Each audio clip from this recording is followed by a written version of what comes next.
Here we got a 2013 Suzuki Gixxer 600. Got frame sliders, stock exhaust, everything stock. Listen to this purr.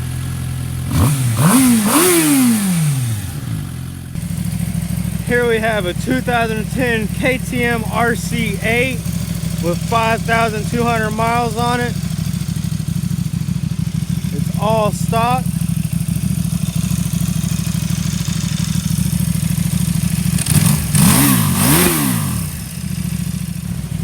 Here we have a 2010 KTM RC8.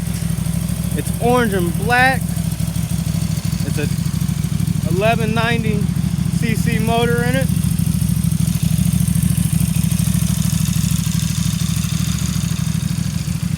It's all factory.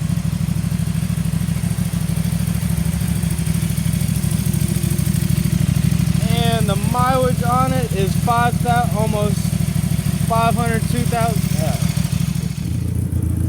This here is a 2010 ZX14. This is a leader bike. You lead the pack with this bike. It's got frame sliders on both sides, shorty pipe, aftermarket gas tank cover.